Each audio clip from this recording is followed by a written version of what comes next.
Hold on, I had a whole witty intro ready to go, but Bernie Sanders is talking about baby onesies at the RFK Jr. Senate confirmation hearing, and so I may have to forego my witty intro so that we can take you live. In fact, yes, ladies and gentlemen, right now, Mark Kaye Saves the Republic is going to go live to the Senate, where RFK Jr., who wants to be confirmed as the Secretary of Health and Human Services, is going toe-to-toe with Senator Bernie Sanders from, where's he from? Vermont? Yeah, about baby onesies. Are you supportive of this closing, which is militantly anti-vaccine? I am supportive of vaccines. I will. I want good science, and I want to protect. But you will not tell the organization you founded not to continue selling that product. Thank you, Mr. Chairman.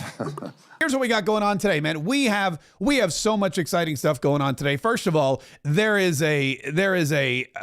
we've got this RFK Jr. Senate committee meeting, which is happening right now, and it has been one of the most interesting things that I've seen so far. And RFK Jr., by the way, has been doing a fantastic job. He's been doing really phenomenal. RFK Jr., he comes in there, he's going to be confirmed by the Senate, and what happens?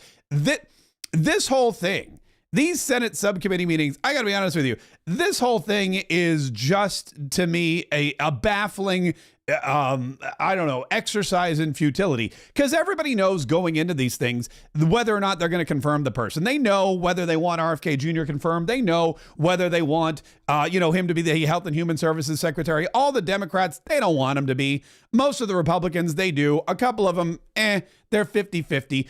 When they go to vote, they're not going to be, no one's watching. The rest of the Senate isn't watching this whole thing. They're in other subcommittee meetings. So this whole thing is just a way for each individual senator, whether it's Bernie Sanders, whether it's Elizabeth Warren, this is a way for each individual senator to figure out a way to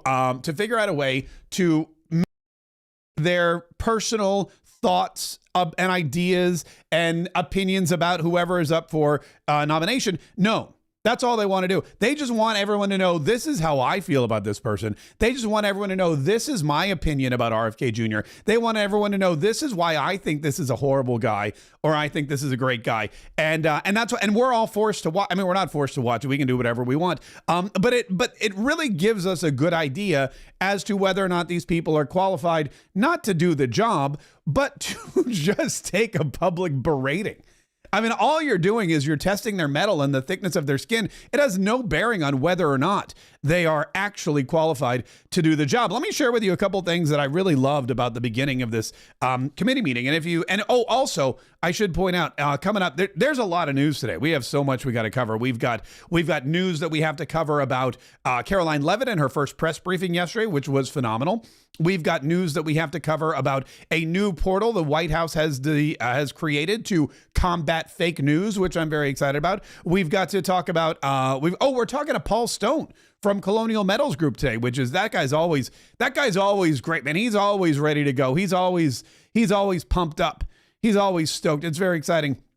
I try to anger him because when he gets angered, he gets really passionate about whatever it is we happen to be talking about. But there's a lot of stuff going on today that I want to share with you. And this is how this whole thing started. They asked RFK Jr., they said, Mr. Kennedy, what is it you do every single morning? And here's what he said.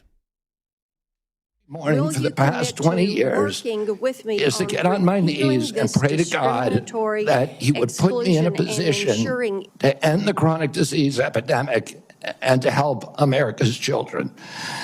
That's why I'm so grateful to President Trump for the opportunity to sit before you today and seek your support and partnership in this endeavor. All right, so he says, hey, every morning I wake up and I pray to God and I say, please put me in a position where I can help. Please put me in a position where I can help the kids. Please put me in a position where I can make America healthy again. Put me in some kind of position where I can do good for America. And now he's in that, the prayer works. He's in that position. He's got one more battle to go. He's just got to face Satan one more time. And after he faces down Satan today, hopefully there'll be a vote and he can get confirmed and he can go to work making America healthy again. And they asked him, they go, what is it, what is your platform? What is it you would do at the Health and Human Services Department? Here's what he said. My approach to administration, HHS, will be radical transparency. If members of this committee or other members of Congress want information, the doors are open. I've spent many years litigating against NIH and its sub-agencies, HHS and its sub-agencies, NIH, CDC, FDA, on FOIA issues, trying to get information that we, the taxpayers, paid for, and oftentimes getting back redacted copies after a year or 2 years of litigation. That should not be the case. And if Congress asks me for information, you will get it immediately. You'll get it immediately. Full transparency. That's all we want. We just want full transparency. That's all we ask. Full transparency. Give Congress what they want immediately. No redacted letters like the Dr. Fauci letters that were redacted. You want to talk about redactions, man. Those things, it was just black line and black line and black line and black line. These senators, they don't. It's really interesting to watch because there's a lot of Republicans who don't like RFK Jr. because, well, he's RFK Jr. Also, they're on the take from Pfizer and a bunch of these drug companies for a lot of money, and they don't want him shutting them out.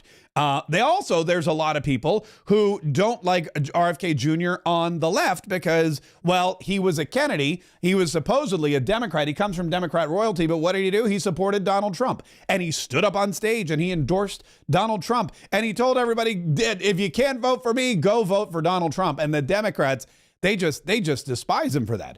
Nobody despises him more than Senator Sylvester Thuckatash Wyden from Oregon, who this guy's the ranking member, which means he's not the chairman, but he's the highest ranked Democrat on this committee.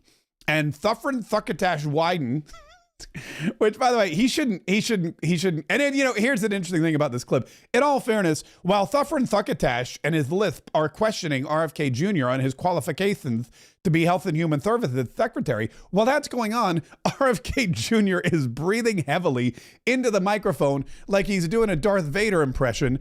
And the whole thing, this is how this whole thing started. I thought to myself, man, it's gonna be a long day for sure. I have spent years pushing conflicting stories about vaccines. Conflicting stories about vaccine. I'm sorry. I just can't. I don't know why this guy's a senator. I digress. Here we go. You say one thing and then you say another.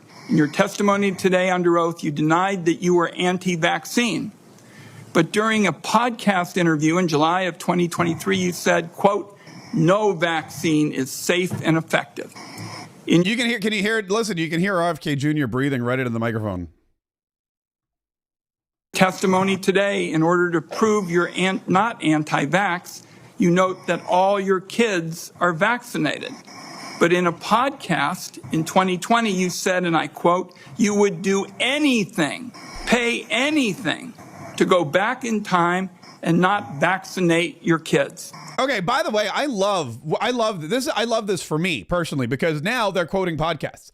Now he's saying back in 2023 in a podcast, not on TV, not on NBC, not in a 60 Minutes interview. No. Back on a podcast, you said this. This is really proving once again that podcasts are not the future. They are the present. And now in this case, they're actually the past. This is a Senate subcommittee meeting. They're going in and they're listening to the Lex Friedman podcast so they can hear RFK Jr. talk about his stance on vaccinations, because that's the media now. And that just personally excites me. Let's get back to Sylvester. Mr. Kennedy, all of these things cannot be true. So, are you lying to Congress today when you say you are pro-vaccine? Or did you lie on all those podcasts? We have all of this on tape, by the way. It's not tape, by the way. It's, you have a digital copy. There's no tape. Nobody. Did you lie today or did you lie on these podcasts? And by the way, we've got cassette tapes with all of this audio.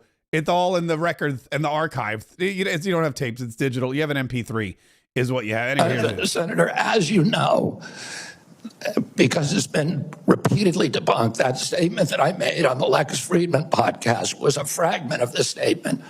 He asked me, and anybody who actually goes and looks at that podcast and will see this. He asked me, are there vaccines that are safe and effective? And I said to him, some of the live virus vaccines are.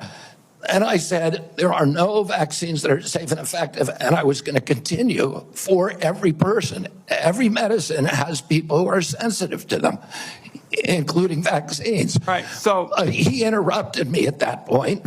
I've corrected it many times, including on national TV. You know about this, Senator Wyden. So bringing this up right now is dishonest. Well, look at that. It's dishonest. Or as Senator Wyden would say, dishonest. And he's like, look, you know that. And this is exactly what this is what I said. This is what these subcommittee meetings are all about. This is Senator Wyden trying to play gotcha, trying to make people think one thing when he knows the other is the truth. They've had conversations about this in the past. They know that RFK Jr. didn't just stop and then he got interrupted and he goes, here's the full story. You can't take a 15-second clip from a podcast and tell everybody that's going to be the law of the land. If this guy gets confirmed, that's going to be that's what he's going to do every single day as the director of the Health and Human Services Department. Is that one clip from the podcast is going to be his entire agenda. It's going to be his entire role in the government. And you know, RFK Jr. is like, look, I'm not going to sit here and fall for this. There were a couple of really cool moments. One time they asked about if he was going to get rid of all the food that we wanted to eat. And he specifically pointed out President Donald Trump and his penchant for Big Macs and Diet Cokes. I don't want to take food away from anybody. If you like a cheeseburger, a McDonald's cheeseburger, a Diet Coke, which my boss loves, and you should be able to get them. If you want to eat Hostess Twinkies, you should be able to do that. But you should know what the impacts are on your family and on your health. Thank you. I mean, that's all he's saying. He's saying, look, you can eat whatever you want, but you should know what it's going to do to you in 20, 30 years. And I think a lot of us already do. But man, you know, there's something odd about it. Whenever RFK Jr. talks about Big Macs or cheeseburgers from McDonald's, whenever they do any, I always get a craving for McDonald's. I don't know what it is. There's just something about the watching these Senate subcommittee meetings, watching these people talk about McDonald's when Donald Trump worked at McDonald's. I just get the craving and I just can't help it. I want to go live real quick because it looks like Thuffer and Thuckatats is back. Well, I've said, as I have indicated to you, Senator Wyden, I'm not going to do a second round.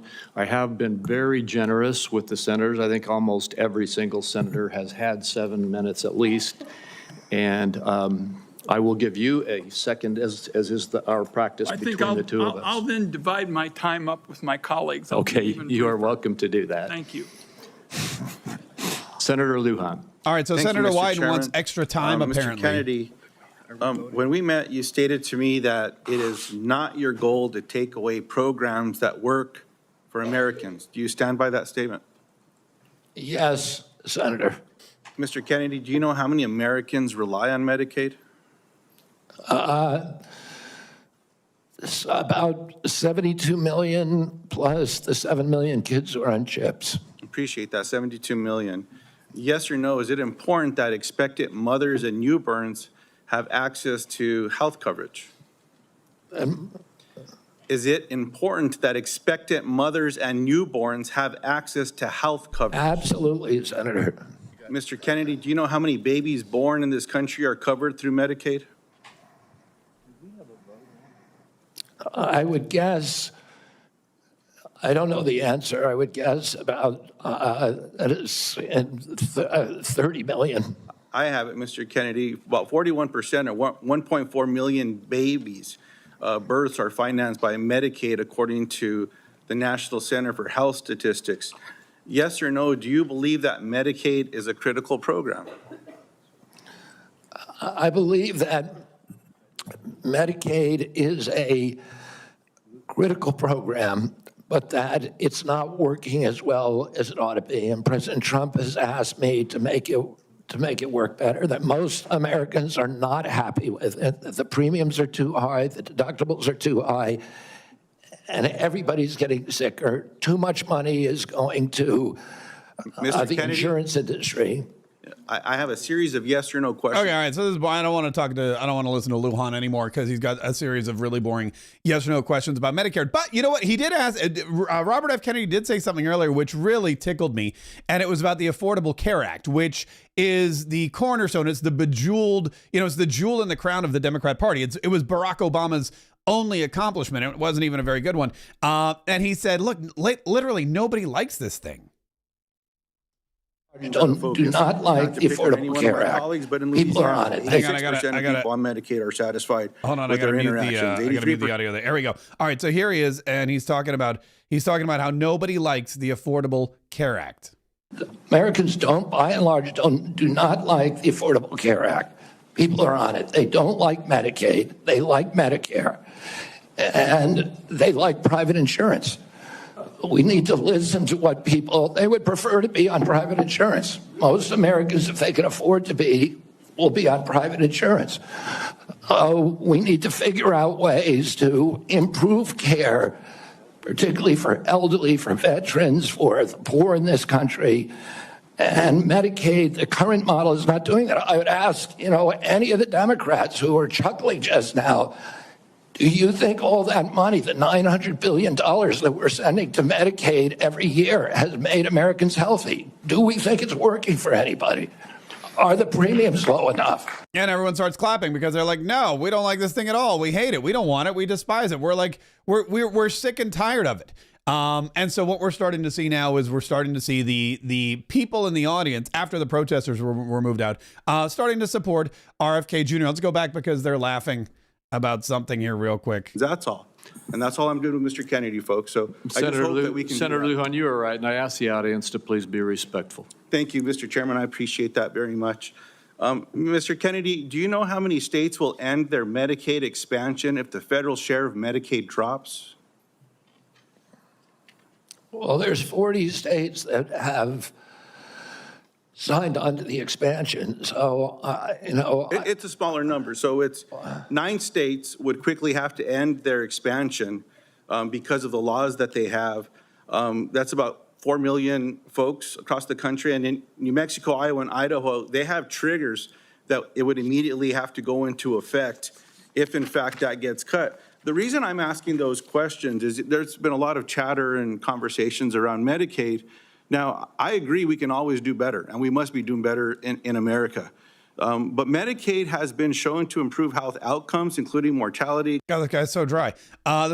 Anyway, so we'll get back to that if it gets more interesting. But basically, this is what's been going on all morning, and this is not even the most volatile one. There's still Kash Patel to come. There's still Tulsi Gabbard to come. There's a lot of other people that have to go through their Senate subcommittee meeting, their Senate confirmation hearings before they even get a vote. Now, Pam Bondi has exited committee. Her nomination has exited committee, and she will get voted on. And we imagine she'll get through pretty unscathed. I mean, I know Adam Schiff won't vote for her, and there's probably a couple of others who won't, but most people will. And we'll keep you posted with all of those things. Now, there's a lot of other news that's happening today, and that a lot of it is about Donald Trump's policies. And one of the policies that he announced today, really just this morning, was about getting rid of the workforce. Donald Trump, there's this memo that went out, and I guess they called it, what did they call it? The fork in the road. And the fork in the road memo was very similar to a memo that Elon Musk sent out to employees at Twitter. And he sent out the email to employees at Twitter right when he purchased the company. And he basically said, you've come to a fork in the road. You can stick around and see if I fire you. Basically, you can stick around and see if your job is necessary to the fulfillment of the company or to the daily goings on, or you can just leave now. And if you want, we'll give you a payout. We'll give you like some severance pay and that kind of thing. And so Donald Trump adopted this entire policy, and he did it for the entire United States government workforce, which is really phenomenal. Let me show you what they did here. They picked this up. The fork in the road. It was an email. And they sent it to every government employee. And they said, if you wish to resign, you will receive 8 months severance pay or 8 months full pay and benefits. So that's through September the 30th. And all you have to do is reply to this email from your government account and type in the word resign in the subject. And if you do that, guess what? You're done. You quit. You don't have to come back to work. You don't have to come back to the office. And then we'll give you your benefits and your pay. Here's the whole thing that describes what it's all about. Now, again, like I said, a lot of people believe this was Elon's doing because Elon Musk did something similar and it was very effective.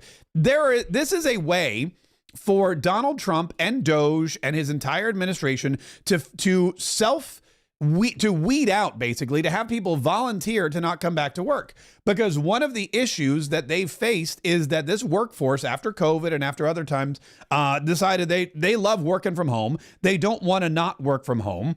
And they will continue to work from home until somebody tells them to go back to work. Well, now Donald Trump is saying, you got to go back to work. You got to go back to work. You got to go back to the office, or you can take this buyout and stay home.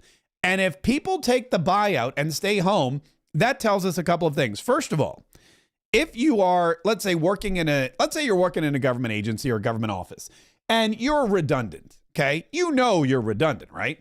You know there's two other people doing your same job. You know that there's another whole agency somewhere that does what you do, and they probably do it better. You know, if you're just like clinging, if you're just going in every day clinging so that you can get the retirement, so that you can get the paid vacation, so you can get all that benefits, so you can get the pension. You know, if you're doing all that, and you know that when they start investigating, when they start coming in, when they start weeding out all of the dead weight, you know if you're dead weight or not. This gives you a ripcord, if you will. This gives you an opportunity to jump out of the plane, a parachute, a fail-safe. You can leave now before you get fired. You can get 8 months, and then you can go about your merry way.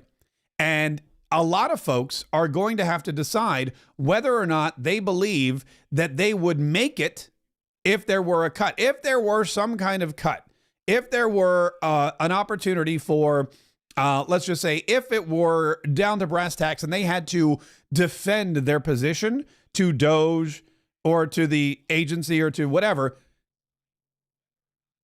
If it came down to it, they would have to figure out a way to save their job. And if they can't save their job, then guess what? They're gone. This way, you can decide already, I know that I'm not valuable and I'm going to leave. Or you can say, I'm too lazy to go to work, in which case we don't want you sticking around anyway. And so this was an email that went out. Now, if 10%, 5 to 10%, this is the amazing thing, because apparently they're projecting that 5 to 10% of the American governmental workforce is going to take the buyout. I mean, which is incredible to me. 5 to 10% of the government workforce is going to take this buyout. That's going to save $100 billion with one email. $100 billion by sending out one email and asking these people, would you like to self-resign? And it's dignified too. It's dignified. It's saying, hey, before we come in here and fire you or lay you off or because these departments are going to go. Education, if you work in the Department of Education, I'd say take the money, because that's going to be the first thing on the chopping block. If the IRS, if you're an IRS agent, I'm pretty sure there's going to be some cuts at that department as well, especially as they build up the external revenue service. So I would take the buyout. This is something that everybody nowadays, they're sitting down with their family, they're looking at it and they're going, Donald Trump promised to cut this, he cut that, or Elon Musk is a beast when it comes to cost cutting. I don't want to go back to work. And if I go back to work, I think it's just a matter of time. So let me just take the buyout.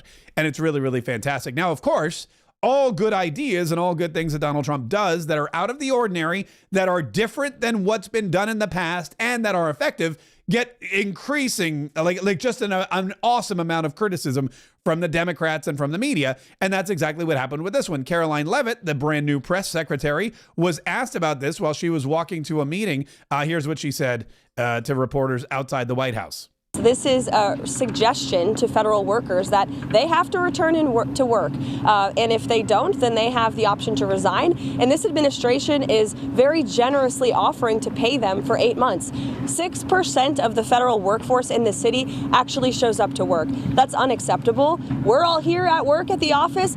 There are law enforcement officers and teachers and nurses across the country who showed up to the office today. People in this city need to do the same. It's an overwhelmingly popular policy with people outside of Washington, D.C. President campaigned on this, and his administration's keeping the promise. Yeah, it's an overwhelmingly popular policy for people who work for a living. I got to go to work. Well, I work from home now. I'm a bad example, but I used to go to work. I used to get up and go to the office. I didn't complain about it. I didn't mind. They tried to keep me sometimes out of the office. Well, now they tried to keep me out of the office permanently. But there were times when I wanted to go to work and they wouldn't let me because it was too dangerous. There was a hurricane. I'm like, pish posh. I've lived in Florida for 20 years. I think I can drive 3 miles through a hurricane without getting killed. Anyway, that's something about something about liability and whatnot. And she said, look, this is a voluntary program. It's something that's popular and it's very generous. And for you to say it's a purge, which is what people are saying, were you to say this is Donald Trump strong-arming employees to quit is ridiculous. It's going to save tens of millions of dollars because this government has been wasting millions of dollars on empty office space. That is beautiful. I mean, look at the buildings in this city. They're gorgeous. They've been here for decades, and the American people are paying for them. And so we're going to make good use of the office space in this city by having these federal workers return to work. I would also add that the order simply directs federal agencies to come up with a return to work plan. And so this isn't a purge, and this isn't forcing every single individual in Washington, D.C. to return to work, only if they are able and, of course, within the law. One more quick one if I can. About Tim Kaine, by the way, she's right about the office buildings. D.C. is massive. Okay, that is a massive place. It's beautiful. I was just there last week. For the inauguration. It was freezing cold, but I walked around. I scootered around because the one thing I love is a Lime scooter. I don't know what it is. I am a Lime scooter fanatic. If I go to a city and there's Lime scooters, I am riding one. I love the Lime scooter. I know there's like the Bird scooter and stuff like that. For whatever reason, I'm partial to Lime. They're probably woke. I don't even know. I haven't done any investigating. But if you ever go to a city and they have these scooters, that's my preferred mode of transportation. And even when it was -4 degrees, I put on my gloves, I wrapped my scarf around my face, and I Lime scootered from the Capitol back to my hotel, from my hotel back to the Capitol, because I'm a big fan of the Lime scooter. Anyway, but and the reason I take Lime scooters in DC is because it's massive. The buildings, each building is a block wide, and the blocks are twice as long as any other block. And the buildings are 5 stories high, and they're a block long. They take up the whole square. There's sub basements and basements, and there's 8 floors, and there's office after office after office, and it goes on forever. If you're at the Lincoln Memorial and you try to walk to the Capitol, that's a full day. That's like an hour. I mean, there's so many buildings going on in DC, and it's not just DC, it's the suburbs. You've got NIST, the National Institute of Standards and Technologies, out in Gaithersburg, Maryland, and that's huge. They've got a whole campus. I mean, NASA, Langley, everything. The office space, that the Pentagon is the largest office building in the world. It's larger than the Empire State Building. It's larger than the Chrysler Building. It's larger than the new One World Trade. It's the largest office building in the world. 5 Pentagons all in one, not to mention all the secret rooms we're not supposed to know about. But it's a massive place. And there's so much office space, and it's being wasted because all these people are working from home, and we're paying to heat it. We're paying for the electricity. Why are we wasting money like that? So she said, you got to come back. Now, Tim Kaine from Virginia, he thinks Donald Trump's tricking people. He thinks that this is a bad idea. He thinks that these office workers should not take the buyout. And he thinks that Donald Trump's not going to pay you. He's a shyster. He's going to promise you 8 months, and he's going to give you nothing. And they received an email that said, from the administration, if you tender your resignation by next Friday, we will guarantee you payment through the end of September, whether or not you show up for work. So tender your resignation, and then, boy, it's just going to be a gravy train. You're just going to get paid for 7 months without working. The president has no authority to make that offer. There's no budget line item to pay people who are not showing up for work. This is a guy who made this promise to contractors again and again and again when he was a private business guy. Oh, come work for me on my casino. Come work for me in a hotel. We're going to do a handshake. We're going to do a contract. The contractor does the work and then finds out they get stiffed. So my message to federal employees who receive this is, yeah, the president has tried to terrorize you for about a week, and then gives you a little sweetheart offer. If you resign in the next week, we're just going to pay you for doing nothing for the next 7 months. Don't be fooled. So Tim Kaine wants all of the government workers to stay where they are and not take the buyout and not take the benefits. And then 2 months later, just get fired when DOJ rolls through their department and says, you're unnecessary, you're redundant, you're unneeded anymore. We're replacing, we're shutting down this entire agency, this department. The government is bloated. It's over bloated. And Tim Kaine, I don't know why Tim Kaine thinks that Donald Trump's not going to pay anybody because he had a discrepancy with a contractor, because he had a bankruptcy. I mean, that's what happened. That's part of doing business. But the federal government is going to pay their employees if they offer them a buyout. I mean, they've got more money than anybody knows. So Tim Kaine is out there telling people, no, roll the dice, take your chance. Don't take the money now. Wait, see if you make it through the actual purge. And if you don't, well, hey, at least I tried to warn you. This guy, I think somebody should defund. We need to pay out. Can we pay off Tim Kaine? There's a whole bunch of senators I would love to pay out. Hey, pay out. Let us give you the money now, and you can just go away, and we can get some competent people in here in your place. But Karoline Leavitt, she did a great job yesterday. It was her very first White House press briefing yesterday, and she handled a lot of questions about a lot of different things. And well, one of the first things she did is she basically said, hey, this press briefing room, by the way, is going to look dramatically different than any other press briefing room before it. And not just because Jim Acosta is not going to be here, but for many reasons. We also, again, encourage anybody in this country, whether you are a TikTok content creator, a blogger, a podcaster, if you are producing legitimate news content, no matter the medium, you will be allowed to apply for press credentials to this White House. And as I said earlier, our new media website is whitehouse.gov/new media. And so we encourage people to apply. Again, as long as you are creating news-related content of the day and you're a legitimate independent journalist, you're welcome to cover this White House. Okay, so that caught my eye. I got my ears perked. Now they're inviting anybody who produces legitimate news content, whether you're a podcaster, whether you're a blogger. I didn't know there were still bloggers. I guess she means like news blogs and things like that. Whether you're a podcaster, whether you're a blogger, whether you have a TikTok account.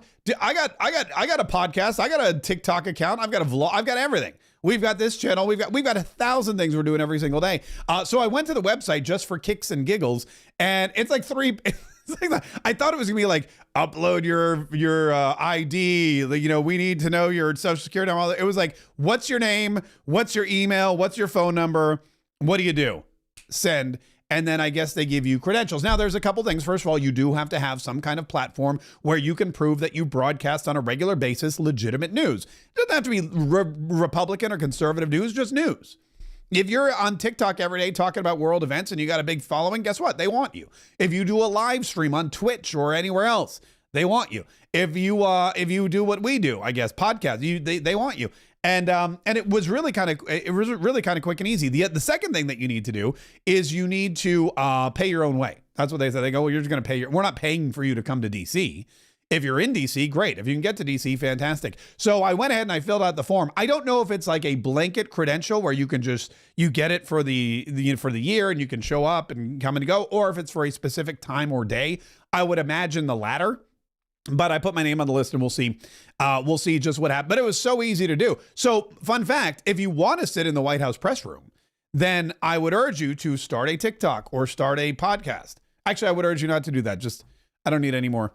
I already got people ripping off my stuff. I don't need any more competition. But then she started taking questions from the media, and the media questions that I'll be honest with you, I don't understand. I could never.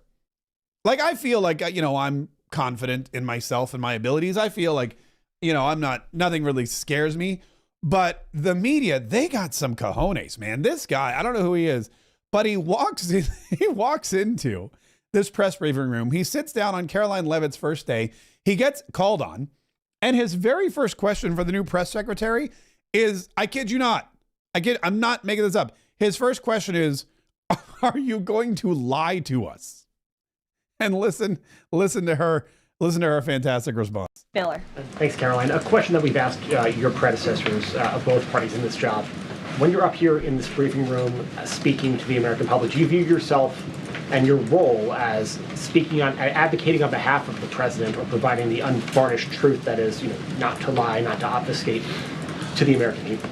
I commit to telling the truth from this podium every single day. I commit to speaking on behalf of the President of the United States. That is my job.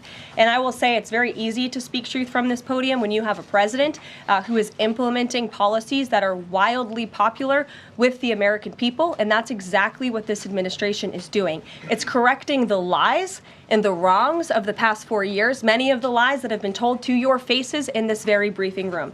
I will not do that. But since you brought up Truth Seek, I would like to point out, while I vowed to provide the truth from this podium, we ask that all of you in this room hold yourselves to that same standard. We know for a fact there have been lies that have been pushed by many legacy media outlets in this country about this president, about his family, and we will not accept that. We will call you out when we feel that your reporting is wrong or there is misinformation about this White House. So yes, I will hold myself to the truth, and I expect everyone in this room to do the same. And Caroline, just All right, so basically what she said was, hey, I'm not the liar. You're the ones that have lied. I'm not the one that's making stuff up. You're the ones that have made stuff up. And yeah, you know what? I promise that I will not lie. You should probably do the same. Let's go back to Raphael Warnock real quick, who's talking to Robert F. Kennedy Jr. Agreed with that.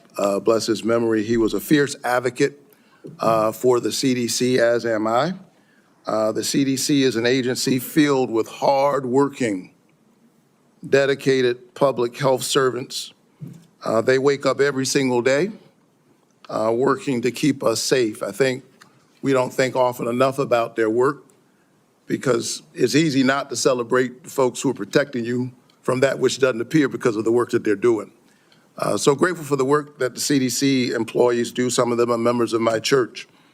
I saw that deep commitment firsthand when I visited the CDC just last summer. By the way, all Mr. these Kennedy, senators, all they do is talk about the themselves. CDC's My church, I did this, my to work, Nazi blah, blah, death blah. camps.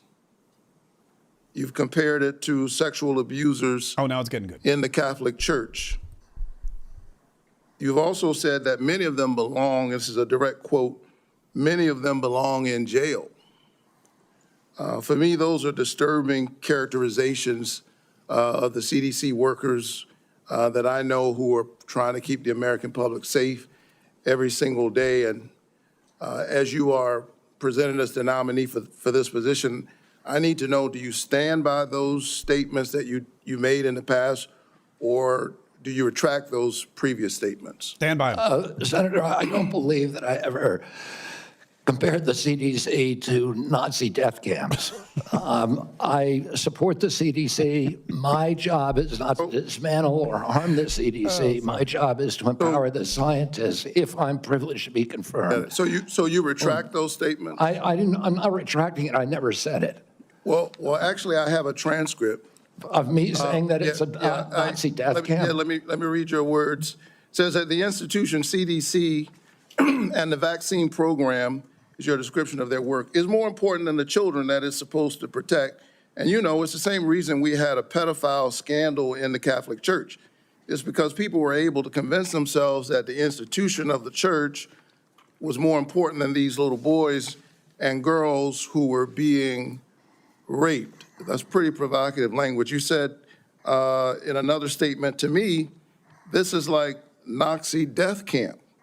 I mean, let me finish. I'm just reading your words. I mean, what happened to these kids? 1 in 31 boys in this country, their minds are being robbed from them. Yeah, I was not comparing the CDC to Nazi death camps. I was comparing the injury rate to our children to other atrocities. And I wouldn't compare, of course, the CDC to Nazi death camps to the extent that any statement that I made has been interpreted that way. Yeah, I don't agree with that. In 2003, the United States Congress Government Oversight Committee ended an over a year investigation of the CDC and used almost that same language. They said that the CDC, just one division, one branch, the Immunization Safety Office, had put institutional self-interest and pharmaceutical profits ahead of the welfare and the health of American children. So that was a conclusion by Congress. And I repeated that. I'm asking you because you're the nominee for HHS. It sounds like you stand by those statements. Senator, my objective is to support the CDC. There's nothing I'm going to do that is going to harm CDC. I want to make sure that our science is gold standard science, so and it's free from that same government oversight investigation committee found that the panels, the ACIP panel within CDC, I think 97% of the people on it had conflicts. I don't believe that that's right. I think we need to end those conflicts and make sure that scientists are doing unobstructed science. So I want to enter this statement, by the way, into the record without objection. Without objection. Last week, the White House gagged HHS and the CDC, preventing them from communicating all important public health information to anyone, including all of our allies, including our allies in the United States and global disease prevention. Can you just answer yes or no, because I'm running out of time? They didn't Do gag. you agree with that action? I was not consulted on it, but that's pretty much standard I'm asking operating you, procedure for incoming administration. So you agree with the action that This guy's gagged such a tool. HHS and CDC from communicating important public health information to the That public? directive made sure that no You said, public health, that only non-essential travel and mass communications were temporarily suspended pending the confirmation of a new HHS secretary. This is standard operating procedure for every administration. I get it. I don't think what we've seen over the last several days is standard operation for new administration. I think we're seeing some unprecedented actions, but you agree with Thank God for that. Last night, members of the CDC, along with other federal employees, were actually invited to resign, these buyouts. And I got text messages and folks I know work from the CDC, for the CDC, that do this important work, who got that note. And it's really important because my experience is that when you send out that kind of note, the folks who resign are the folks who you least likely want to see resign. They got other options. They're gifted folks. They got a lot of expertise. They have options. A lot of them are doing this work because of their patriotism, because of their Well, then why would they resign? That doesn't make any sense. The buyouts that were presented to CDC employees just last night? If they're doing it because of their patriotism, why would they take the buyout? The vast majority of the scientists and experts at CDC are patriots and good government servants. Can you tell me yes or no? I don't think anybody's going to resign who's committed to making America healthy. Can you just answer yes? Okay, you agree with the buyouts. In our meeting, I asked you to confirm your support for the Affordable Care Act. You also mentioned that you and President Trump want to fix the ACA by making premiums more affordable. Can you answer me yes or no, as I don't have a lot of time? Did you know that tax credits that help families afford health insurance and save Georgians an average of $531 per month per person are set to expire at the end of the year? Did you know that? I do. We need to move on. Do you support Congress extending these tax credits so that Americans can continue to afford health care? Congress has to make its own decisions about that. My instructions from President Chairman, Trump you're saying I'm running out of time, but I'm having a lot of trouble getting the witness to answer yes or no to a yes or no question. Well, and I've got one more question. Dude, that's your problem. You're almost at 9 minutes, sir. Well, your time's I need up. him to answer yes or no.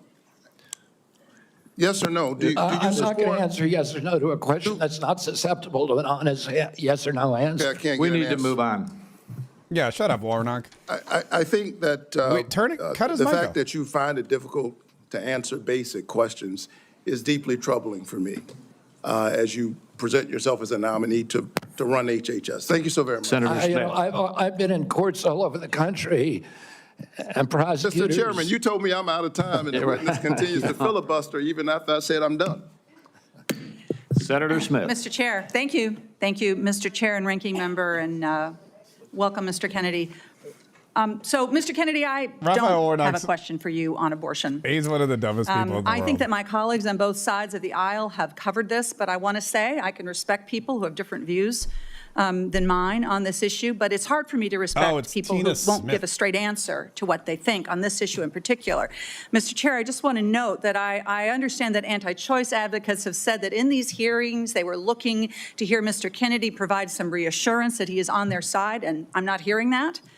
And I think most Americans are looking for some hint that the decisions that people make about abortion should be personal and private, and they should be free to make those decisions without government interference, and I'm not hearing that either. To make it worse, the answers that you have given tell me that the Trump administration is more than willing to restrict or even ban medication abortion without a single act of Congress, and even in states where abortion is legal. And what is clear to me is that you and President Trump are dangerous to women's access to mifepristone. So having said that, I want to move to a different topic. Mr. Kennedy, I appreciate Senator Cornyn's questions about mental and behavioral health, something that I care a lot about. I know that you and your family have had personal experience with mental health challenges, as have I. And I agree that the mental health crisis in this country is a crisis. So let me ask you, in an interview in 2023 and again in 2024, you blamed school shootings on antidepressants. You said, and this is a quote, "There is no time in American history or human history that kids were going to shoot schools and shooting their classmates. It really started happening coterminous with the introduction of these drugs, with Prozac and with other drugs." So do you believe, as you've said, that antidepressants cause school shootings? Say yes. Should be a simple question. I don't think anybody can answer that question, and I didn't answer that question. I said it should be studied. I said it should be studied along with other potential culprits like so they may cause social media.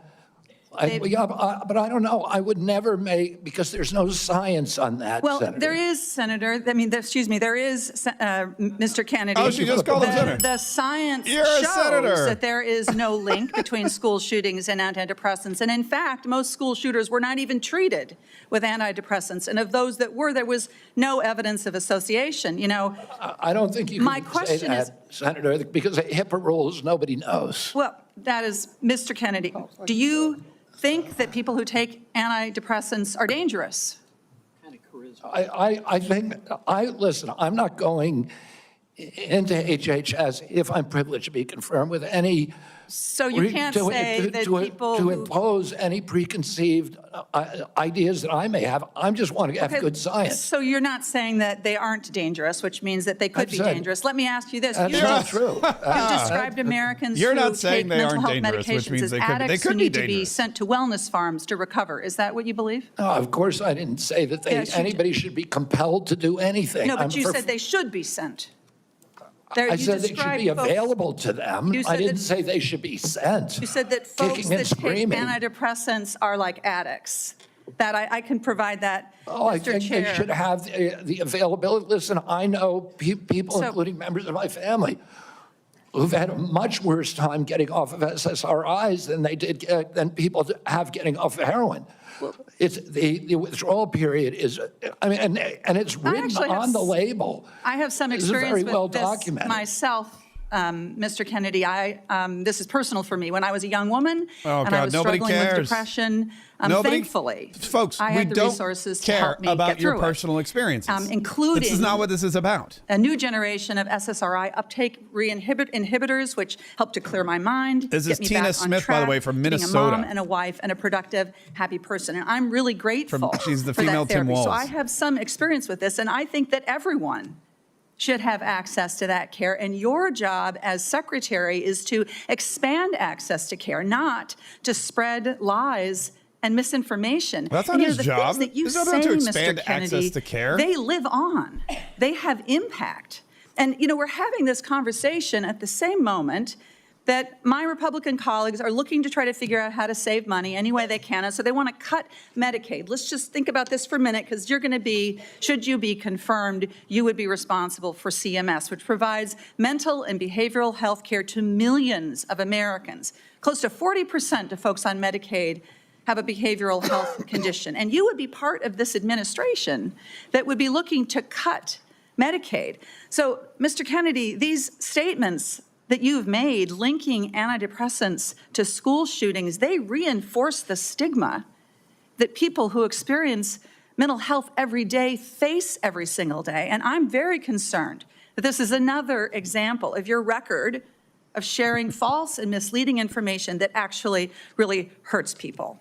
Senator, you're mischaracterizing my statements. I am only putting into the record what you have said, Mr. Kennedy. You're mischaracterizing my statements, and I'm happy that you had a good experience on SSRIs. Many Americans have very good experience on it. Others have not. That would be an issue between them and their physicians, and not for the future head of HHS to be putting out misinformation about the dangers of SSRIs and other antidepressant medication, spreading the stigma and the fear that we're actually trying to overcome. Do you think physicians, when they make that prescription, ought to have access to good science? Of course they do. And that's all I believe, too. And you and I are in agreement, Senator. And to your point that you made when you made these statements, it was not based on good science. I don't know what it was based on. I was saying the science needed to be done. I was saying these are potential culprits.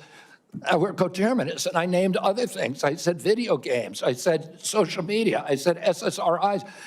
SSRIs have a black box warning of suicidal, homicidal behavior. Mr. Chair, I will submit to the chair the information that I have about what Mr. Kennedy has said linking antidepressants to school shootings. Thank you.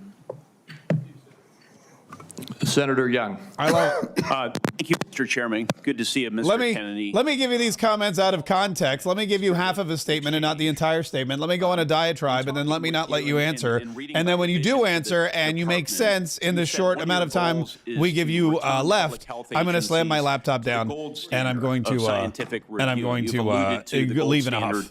A number of times today. So I'm going to give you an opportunity uninterrupted. I wish he would say something like, you know what I would love? Next time some woman goes after him like that on the dais, I'd love for him to say, I don't really care, Margaret.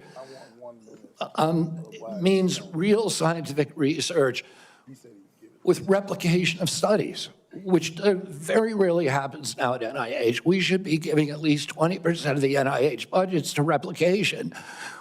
We should make sure that all the science is published with the raw data. We should make sure that the peer reviews are also published. And I'll give you a quick example.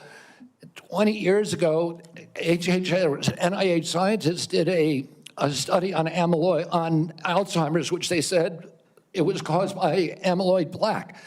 After that, NIH shut down studies of any other hypothesis. 20 years later, we now know that those studies were fraudulent. NIH has funded 800 studies on a fraudulent hypothesis, and we've lost 20 years in figuring out how to a cure for Alzheimer's. And that's just one example. I could give you hundreds. We need to end that. We need to end the old boy system. We need to have replicatable science and be completely transparent about raw data. Thank you, sir.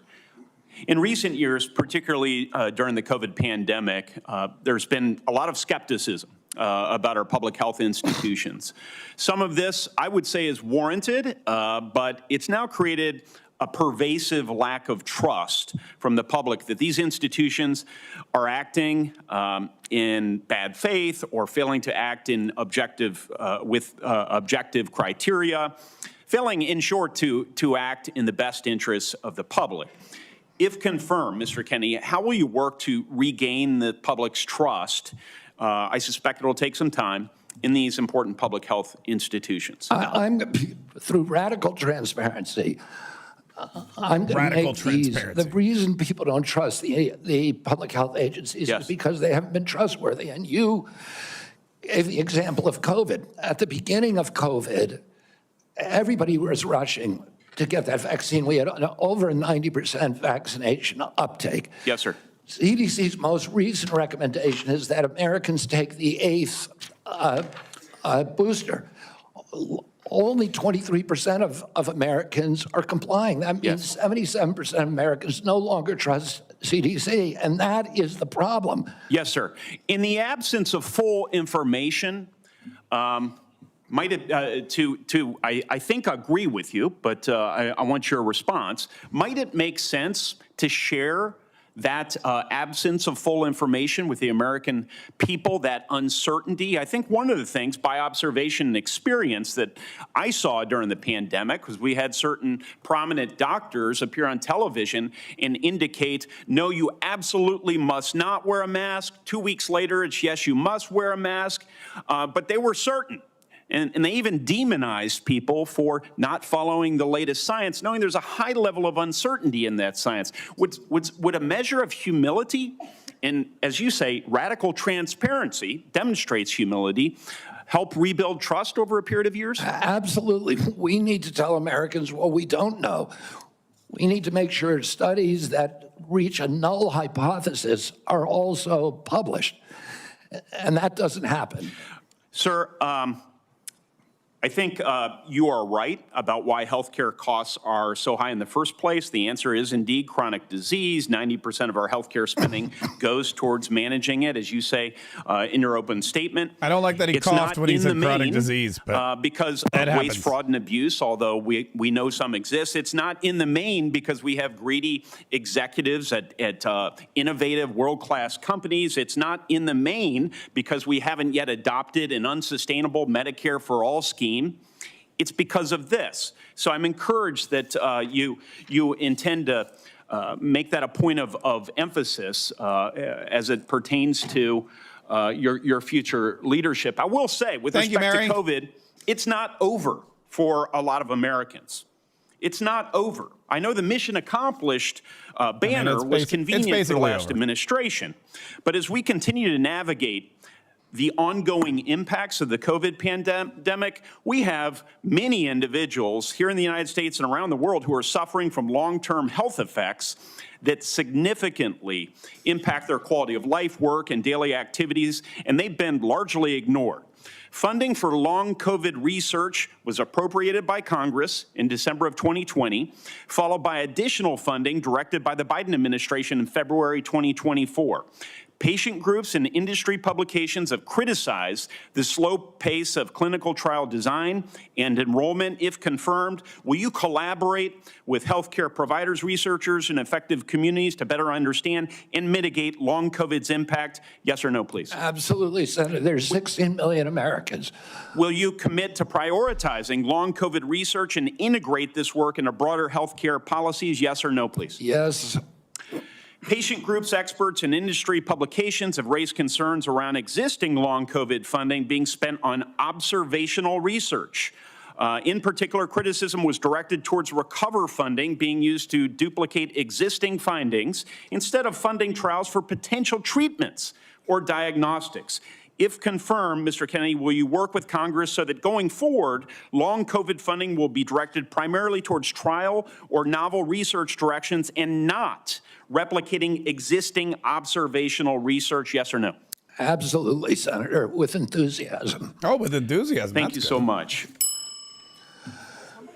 All right, let's see who we get to next. I don't know if we're going back to a Democrat. Confirmed, oh, we're still talking. How will you create a balance between your personal priorities of chronic disease and healthy lifestyle and the ongoing critical work of the department in areas that are focused on incentivizing and advancing innovation in modern medicine and pharmaceutical discovery? I think innovation is going to be the key to public health.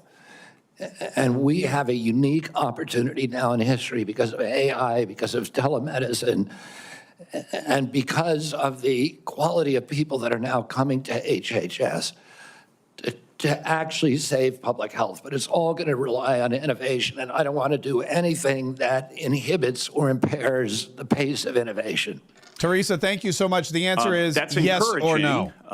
From approving AI algorithms to determining Medicare coverage, we certainly need more innovation, and we need good people in the department to assist with that effort. So I'll follow up with a question about how you're going to attract and retain good people. Thank you, Chairman. Sorry to shut you down a little faster than I did the others, prioritize leaving our medical care to real doctors. And we have one more senator who gets his full time. I hope you'll keep it as close to 5 minutes as you can, Senator Welch. And then I've promised Senator Wyden, 5 more minutes? To be divided 1 minute with my colleagues getting 1 minute. And then if we can do that, we can get over to vote before they call the vote on the floor.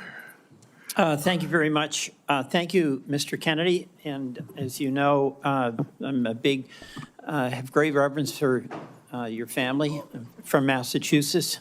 When I got out of college, I was in the first class of Robert Kennedy Fellows, the memorial created by your family to honor the service of your father. I did community organizing in the west side of Chicago. And now you're going to sit here and lambaste his son live on television. Your energy. Way to go. In your effort here and desire to serve. Thank you, Sprout. You know, there's a couple of things that are really important here. Keep them coming.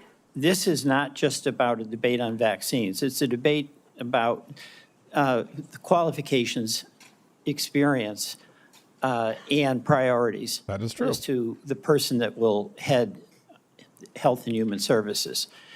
And it's not just about what your answers are today or what the questions are. It obviously has a lot to do with your whole record and your whole history.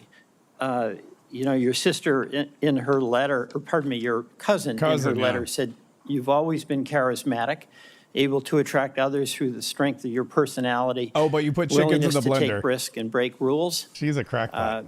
That's, I guess, an attribute, but it can be a danger. The question I fundamentally have is whether your willingness to disrupt and maybe break rules is going to be dangerous and destructive.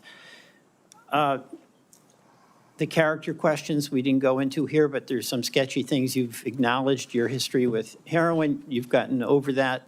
But there's incidents that do, I think, concern the question of whether the stability is there to be in charge of this major organization. Oh, this is going to be good. And that's compounded by my concern that you don't have any experience managing a large organization, that you don't have any experience in government. So those are things that have to be taken into account. Not having experience in government is a good thing. Priorities. A lot of your engagement in health has been on vaccines, big important issue. You actually disagreed, as I understand it, with President Trump about Operation Warp Speed. I think President Trump deserves a lot of credit for Operation Warp Speed. He knew we had to get a vaccine. And these other issues about a mask and whether you should wear it, whether when you got your groceries, the bag had to be left outside, remember that in the very beginning? Those are incidental to the core question that the president believed we had to have a vaccine, and you contested that. That worries me. That really deeply worries me. The other questions, Senator Cassidy asked you some questions about our healthcare system. I happen to believe that our healthcare system is profoundly broken, and it's not just about the chronic illnesses. That's about our diet, that's about our exercise. But we are getting premium increases in Vermont of 20% a year, 25% a year. And it's busting the bank for taxpayers. It's busting the bank for our wonderful Vermont employers who care about having health insurance that they can provide to their employees. Senator Cassidy asked you a couple of questions about how you would reform Medicaid. And I didn't hear an answer. You mentioned that you thought Medicare Advantage was good. You have a good plan. No focus on what an incredible ripoff was reported in the Wall Street Journal by United Healthcare, which was marketing Medicare Advantage and then paying doctors and nurses where they had assignments essentially to diagnose illnesses that didn't exist. So they made billions and billions of dollars. And I've seen nothing coming out of the Trump administration, and I've seen nothing coming out of your advocacy that is going after. There's no questions, by the way. This is not a question. This is his 5-minute diatribe that he was promised that he wanted before and he not leaves. doing the job. And by the way, the United Healthcare people, when they did that, they overdiagnosed. When the person really got sick, they dumped them. They dumped them. Go to the nursing home on your own. That's a broken healthcare system. We spend the most and get the least. And I think there should be collective anger about this on both sides because all of our people are dependent on that healthcare system. And you're going to be working for a president who's on a lawless rampage right now, okay?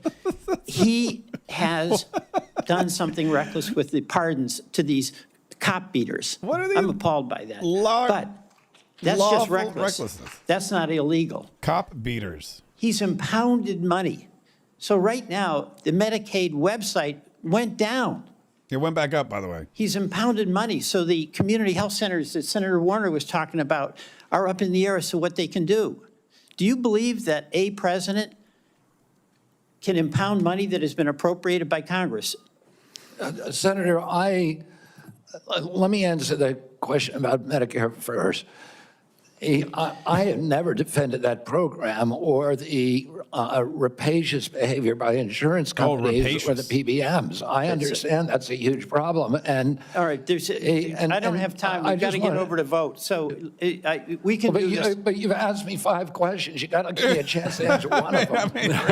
Please be brief. Yeah, I brought in, if I get confirmed, I've already appointed a general counsel. It's the first time in history he's a former prosecutor who prosecuted the biggest Medicare fraud in the case in the state of West Virginia. I brought in a prosecutor for that job instead of a bureaucrat, precisely to address the important issues that you raised here. The only reason I didn't talk about these before is because I wasn't asked about them. What about, I agree with you 100%. Right, what about impounding, a president impounding money that, among other things, goes to health care? And you're saying that that's illegal? That's correct. Well, my job is to uphold the Constitution. I'm going to take an oath to uphold the Constitution, and I will administer the law and uphold the Constitution. My God, these guys are idiots. You asked me 5 questions. Chairman, You're not giving me a chance to answer one of them. Under what we've discussed, I control 5 minutes. I'm going to take one and give one to each of my 4 colleagues that remain. Oh my God! All right, and I would just say this vote, they're going to call it in about 8 minutes. Thank you. So we have very little time. 2 hours ago, colleagues, I asked Mr. Kennedy to Wait, reconcile. I thought you were giving your minutes away. Anti-vaccine I thought you were giving your minutes away. With his He's a liar. handful of pro-vaccine statements. Pro-vaccine statements. Instead, he gave us a word salad and ducked the issue. The same was true. By the way, Mike Crapo needs to take better control of this. Measles, where you wrote a book playing down the threat, of measles, even though American families are very concerned about it. And apparently families are still mourning in Samoa. And my last point would be that Mr. Kennedy said today really wasn't about him. And I just want to tell him it is all about you, because I find your presentation to be both untrustworthy and unprepared, because my colleagues have been seeing back and forth between Medicare and Medicaid, and it's not clear which program you're using when. So I want colleagues to know there is a lot more information to learn about Mr. Kennedy before we vote. I'm going to urge that to my colleagues on both sides of the aisle to not make decisions on the basis of this session. I thank you for the additional time. And I guess my next minute is Senator Whitehouse, Senator Warren, and Senator Smith. And again, 1 minute each, please. There's been a lot of conversation about late-term abortions here, and I just want to make clear what Rhode Island OBGYN doctors describe as what is almost always happening when a late-term abortion is needed. It is a childbirth gone wrong. The family has painted the room, it has bought the crib, maybe even decided on the baby's name, and has gone to the hospital to welcome the new baby into their family in what is supposed to be a happy event. And then things went wrong. Then the alarms started pinging. The lights started flashing. The medical professionals started rushing in. And the question became, who lives and who dies? The mom's life is often at risk, and she may have other children she needs to care for. The baby's life may be at risk, and one or both may die. In that environment, the doctors and the family own that decision. Government has no place in that room at that point. And I think we need to understand when this late-term abortion gets bandied about, what you're dealing with is a tragedy that is happening to a family who wanted that child and have suddenly been confronted with a moment in which they have to make what is probably going to be the worst decision of their lives. And to try to shove the state legislature into that room is really offensive, really morally wrong, and I just want to make very clear what Rhode Island OBGYNs tell me is the situation when these procedures have to be deployed. Senator Warren. Thank you, Vegas Thank you, Mr. Chairman. Jacks 13, by the way, on Rumble for the Rumble rant. Appreciate it. Your role in the $20. 2019 Whoa. measles outbreak in Samoa. That's amazing. In July Thanks. 2018, 2 children died immediately after receiving a measles vaccine that nurses had mistakenly mixed with a muscle relaxant. The nurses get charged with manslaughter, but vaccination rates go down. I asked you about this in my office. You told me flatly that your visit to Samoa had nothing to do with vaccinations. We now know that's not true. I have the documentation. You met with the Prime Minister. You talked about vaccinations. You met with an anti-vaccine influencer who described the meeting as, quote, profoundly monumental for this movement. So what happens? Vaccinations go down, there's a measles outbreak, and children start dying. But you double down. You didn't give up. Just 4 days after the Prime Minister declared a state of emergency, 16 people already dead, you sent a letter to him promoting the idea that the children had died not from measles, but from, quote, defective vaccine. You launched the idea that a measles vaccine caused these deaths. You are a very influential man. In fact, you are called the leader of the Disinformation Dozen. UNICEF and WHO, the World Health Organization, investigated this. They say the claims are false. It is not biologically possible what you claimed. And yet, ultimately, more than 70 people died because they didn't get vaccines. So my question is, do you accept even a scintilla, just even a sliver of responsibility for the drop in vaccinations and the subsequent deaths of more than 70 people? No. Anything you do differently? No, absolutely not. There were 2 incidents in which children died. In 2015 and again in 2008. 2015, it was from the measles vaccine. That's what the New Zealand General Hospital found. The government of Samoa banned the measles vaccine after the 2018. I arrived in July of the next year after the ban had been in place for a year. Mr. Chairman, and the measles. Understanding that you wanted to hold this to a minute and that I don't get to present all the facts and documentation I've got, how about if we just decide to make entries for the record on exactly what the record shows about Mr. Kennedy's participation? And I think he's answered the yes or no question. Mr. Crapo, by the way, Senator Warren, we will do that. And Mr. Kennedy and to all the senators, every senator knows that following this hearing, they will be able to ask you questions off the record, and you will be able to put answers back onto the record. So please give that answer. I apologize that we're shutting you off for giving a full response right now. Senator Smith, and we are way over time. Thank you, Mr. Chair. That's your fault, Mr. Kennedy, you have said that you want to give infectious diseases a break for about 8 years. You spoke about this with Senator Cantwell. My question to you has to do with avian flu. Over 100 million birds culled. The disease has spread to dairy cows, and there are now 67 confirmed human cases and 1 death.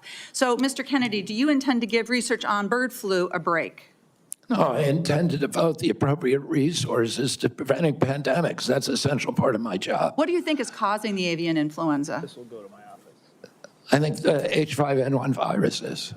So that's good to hear, because in a recent book, I will submit this for the record because we don't have that much time, Mr. Kennedy has questioned the scientific basis for germs causing disease and the power of vaccines and antibiotics. I've never questioned that, Senator. Well, I will submit that for the record.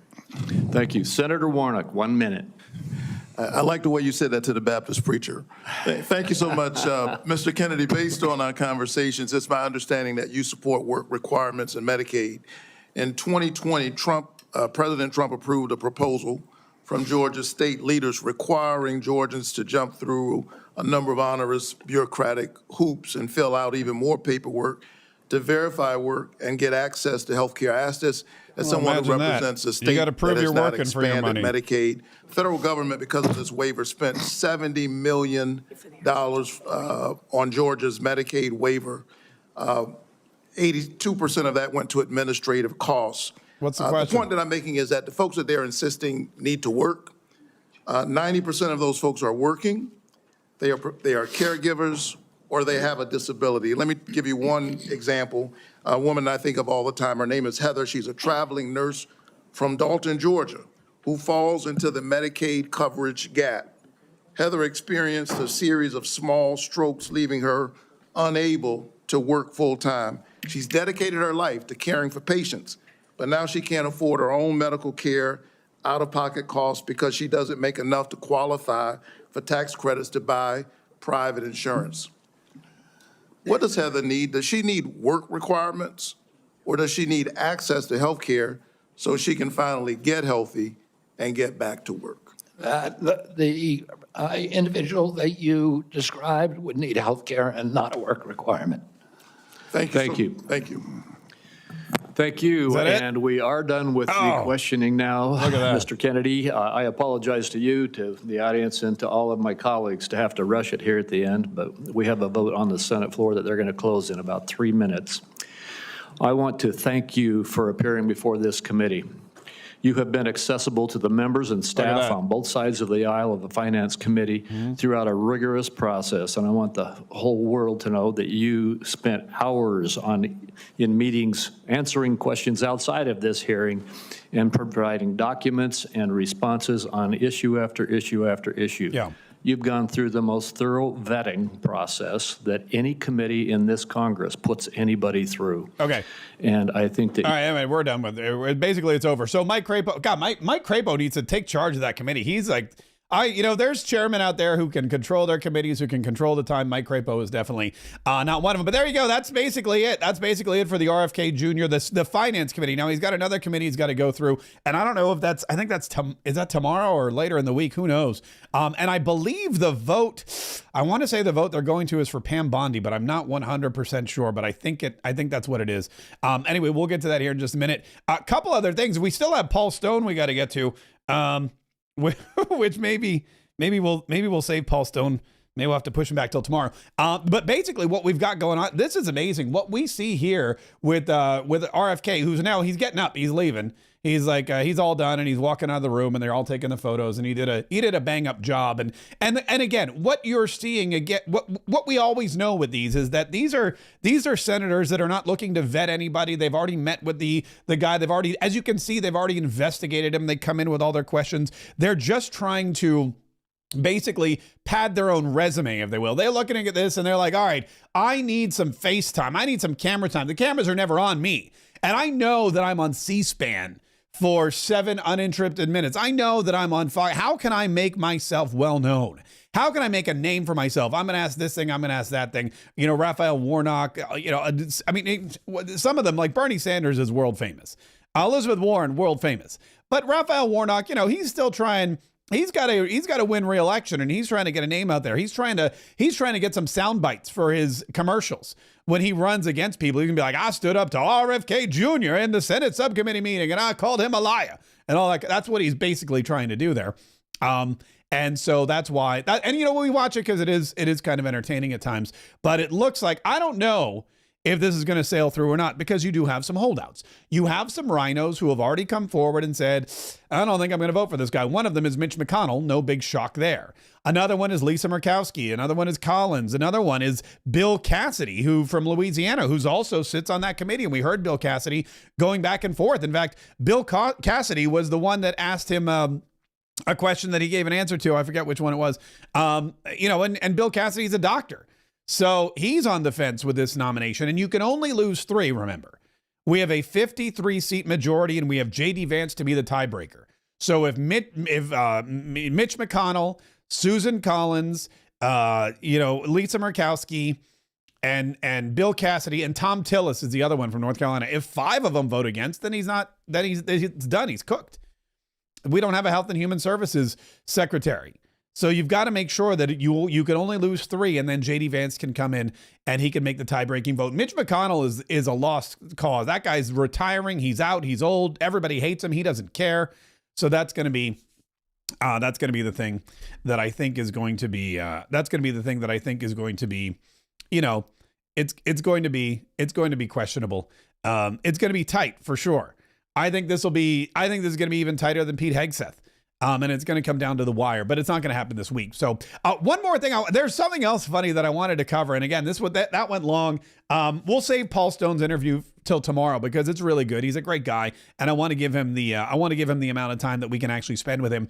But Kristi Noem, there's a lot of talk still about the immigration because that's the other thing that people are all ticked off about. They just can't believe Donald Trump is rounding up all these illegal criminals and sending them home.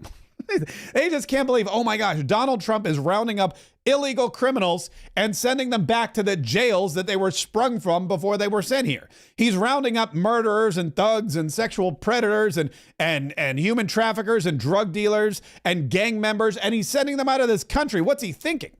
And Kristi Noem, who's the head of the Secretary of Homeland Security, she went on a raid in New York yesterday. She was on Fox News to talk all about it. Here's what she had to say about the outgoing Secretary of Homeland Security, Alejandro Mayorkas. Well, before he left town, Mayorkas signed an order that said for 18 months they were going to extend this protection to people that are on temporary protected status, which meant they were going to be able to stay here and violate our laws for another 18 months. And we stopped that. Today, we signed an executive order within the Department of Homeland Security in a direction that we were not going to follow through on what he did to tie our hands, that we are going to follow the process, evaluate all of these individuals that are in our country, including the Venezuelans that are here and members of TDA. Listen, I was in New York City yesterday, and the people of this country want these dirtbags out. They want their communities to be safe. It was so amazing to me to see people walk by us on the street early in the morning and just say, thank you.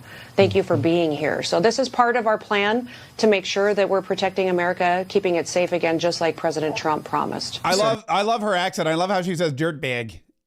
We got to get these dirt bags out of here. Anyway, that was her. And she's leading the charge, and she's out there with ICE. She's out there on the street. It's her and Dr. Phil. And her and Dr. Phil are out there, and they're with the ICE, and they're with the police, and they're rounding up all of these people. But Caroline Leavitt was also asked. She was on Fox News. She was also asked about the illegal immigrants. Listen to what she said. President Trump has used every lever of his executive power to ensure that we can secure the border and launch this large mass deportation operation. And I would echo the comments of my colleague, Mr. Homan. While this has been a great start, we will not get complacent. The previous administration allowed tens of millions of illegal people into the interior of our country, and President Trump has promised the American people that he is going to deport those individuals. And so every single day, this administration is empowering law enforcement agents on the ground across our country to do their jobs, to work with federal law enforcement officers in CBP and in ICE to deport heinous illegal criminals from American communities. We also will need more funding from Congress when it comes to detention and deportation efforts, and that's something President Trump has made very clear to our allies on Capitol Hill as well. All right, so there you go. Listen, we are not going to stop. We need more money. We're going to keep doing it. We're rounding these people up. Tom Homan's on the job. This is what the American people want, and it's making our streets safer. Probably the best, though, was Stephen Miller, Deputy White House Chief of Staff, who was on with Jake Tapper. And I guess Jake Tapper forgot what it was like to talk to real, people that are doing real things. Jake Tapper, because here's the thing, there's a new, and I don't know where this came from, but there's this new narrative. The new narrative that the Democrats are trying to use, the new narrative that they're utilizing is, hey, these immigrants, these illegals that you're sending home, we need them. We need them on the farm.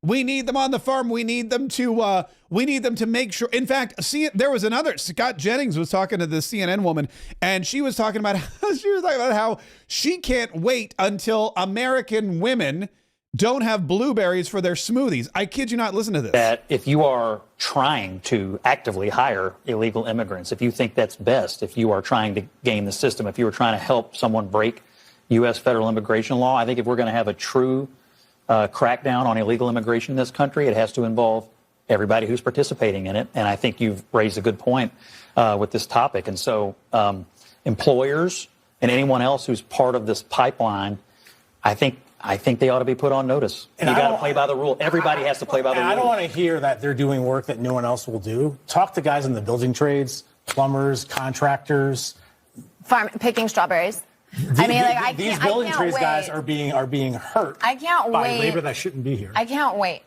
until American women can't get blueberries for their smoothies. I can't wait. That's her argument. By the way, that's the left's argument. Would you wait? Because I can't wait until American women can't get blueberries for their smoothies. She's saying when American women go put on in their yoga pants, you know, they get in their Lululemons and they get out of their Pilates and they go into the Jamba Juice and they're like, I want a blueberry passion fruit enhancement, echinacea smoothie.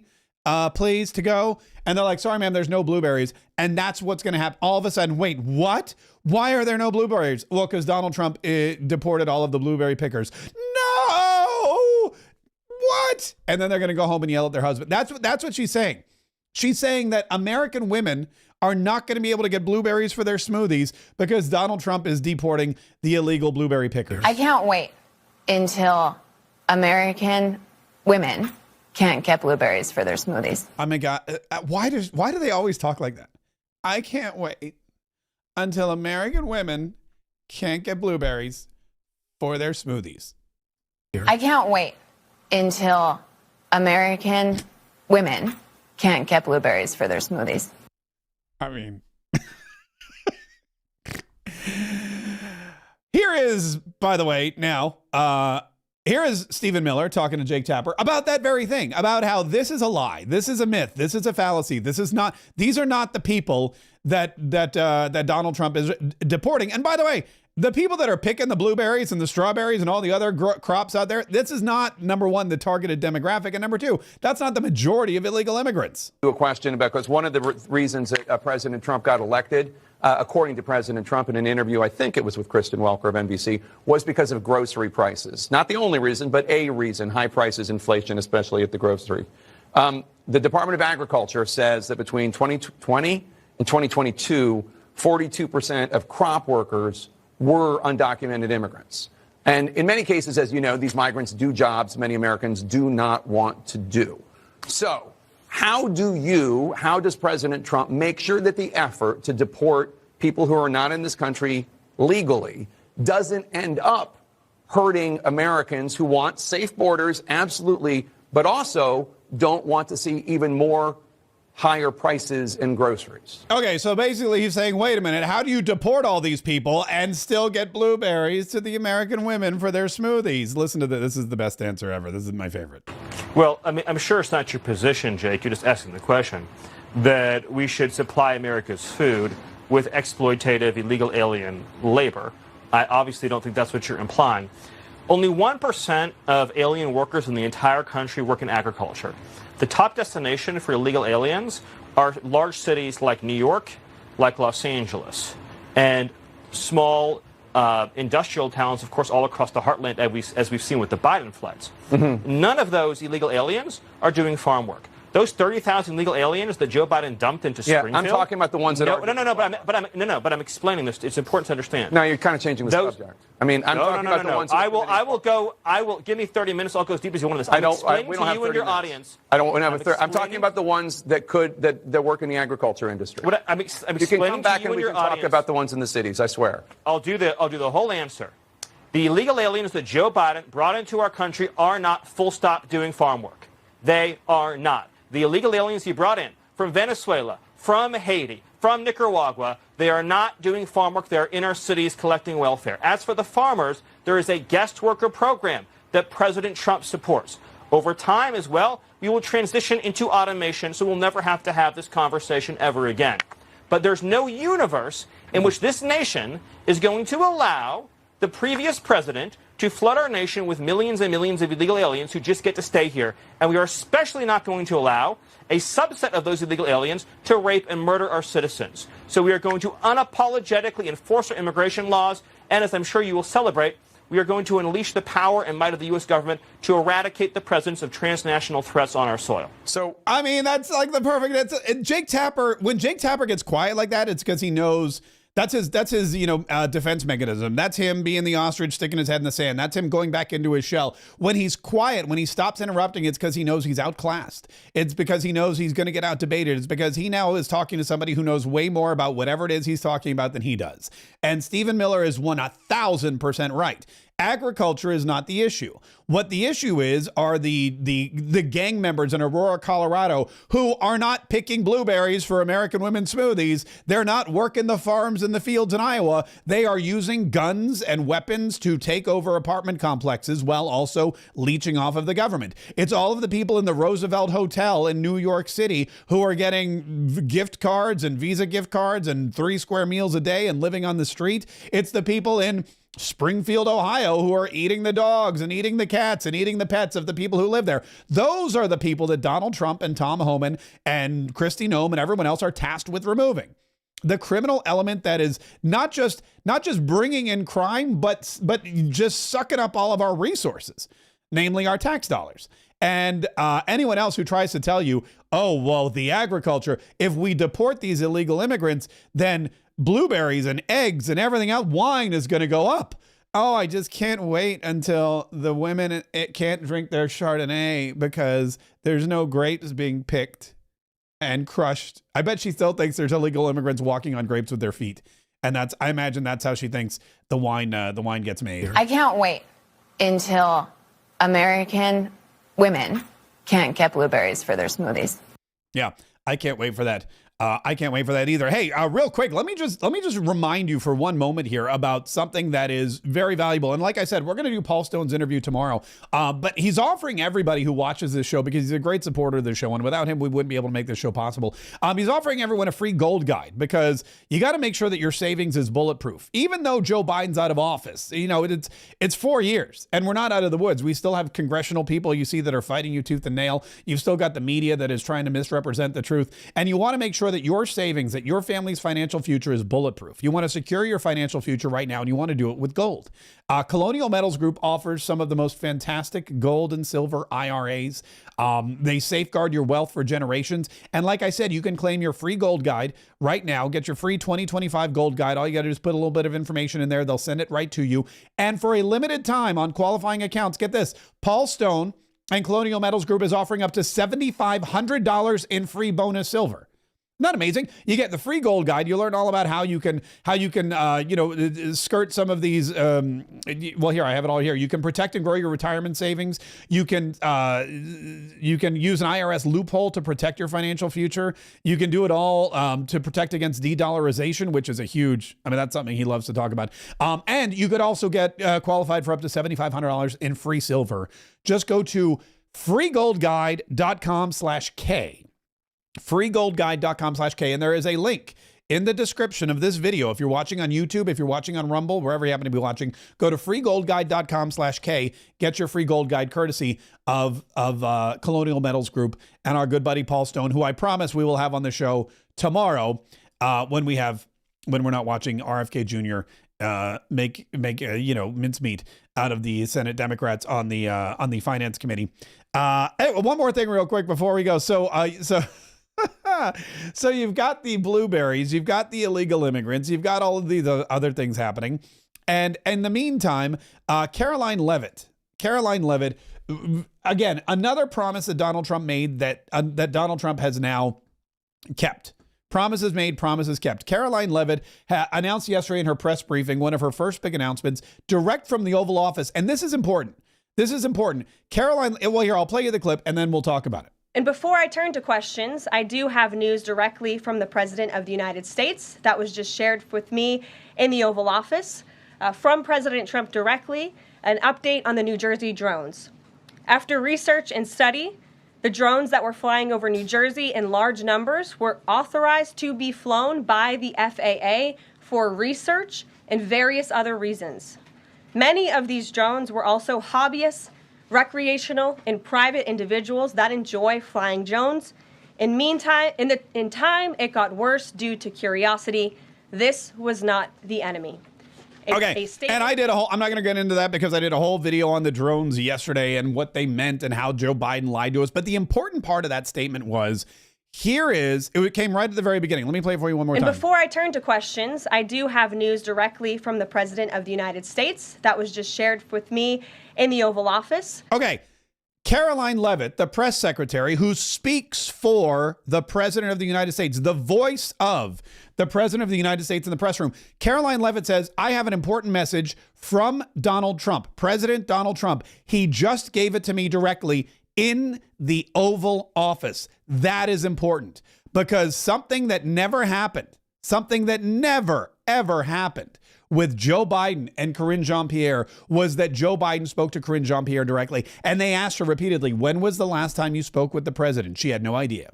When was the last time you talked to the president? Have you seen the president today? Did the president tell you that? No. Joe Biden spoke to nobody. They wouldn't let him. Karine Jean-Pierre never had access to the Oval Office. If she did, it was by accident or because they needed someone to help pick up Joe Biden when he fell down or fell asleep or tripped over something. Karine Jean-Pierre did not get information directly from the president because the president didn't offer any direct information to anyone because he could barely speak or think or stand. This is Donald Trump saying to the press secretary moments before she walks in to talk to the press and the American people, say this. She has access to President Trump. Donald Trump knows that he can speak directly to her. This is something we haven't seen in 4 years. At least 2 years. Karine Jean-Pierre never got FaceTime with Joe Biden, ever. This is how it's supposed to be. If you're the mouthpiece for the President of the United States, you better have an audience with the President of the United States before you go out and speak for him. That's very, very exciting. Thank you so much to Kayetriot Mama for another super chat. I live in Springfield, Ohio, and they are using other people's accounts to do DoorDash and other delivery services. Meanwhile, like they cannot drive. It's horrible, horrible. We're going to get all that cleaned up. Kayetriot Mama, I appreciate your super chat. Jana, Sprout, Transplanted Native, Teresa, Mary, everybody. I appreciate all the super chats. I appreciate the Rumble rants. I appreciate everybody supporting the show because, like I said, you guys know this. We are independent journalists. That's how come I was able to go to whitehouse.gov/new media and apply for my independent journalist credentials. Also, if you have not yet purchased your Gulf of America gear, know this. You get great Gulf of America gear, and we get support for the show. And all you have to do is go to markshop.com, markshop.com, pick out your t-shirt, pick out your size, pick out your color. If you prefer the woman's Gulf of America V-neck, which I know a lot of women like the V-neck, by all means, if you're a dude and you want a woman's V-neck, that's weird, but okay, whatevs. Put in your information. We'll get it to you ASAP. You can use shop to purchase. And don't forget, there is a 15% off coupon code, Trump World. Trump World is your 15% off coupon code for any and all of your gear. If you want a hoodie, go get yourself a hoodie, man. Go, you do you. That's at markshop.com. Thank you again to everybody. Thanks so much for all of you watching. I know it was a little long today. It was extended. We appreciate it. Don't forget to like, subscribe, set the notifications. Tell your podcast provider you want this podcast every day because every day we're going to bring you the news and the information and we're going to listen in on the Senate subcommittee meetings and we're going to talk to you about who's in charge and who's lying and who's obfuscating and who's just a bad person. We're going to let you know who you can trust and who's gunning for you. We want to let you know who's going to stab you in the back. We want you to be prepared so that every day when you wake up, you can go out there and you can provide for yourself and provide for your family. And you can do whatever you need to do to provide for this country and protect this country and save this country and fight for this country. And most importantly, save the Republic. This was a fun one. This was a fun one today. All right. I will see you guys. Don't forget, you can go get your hoodies, your t-shirts, whatever you want.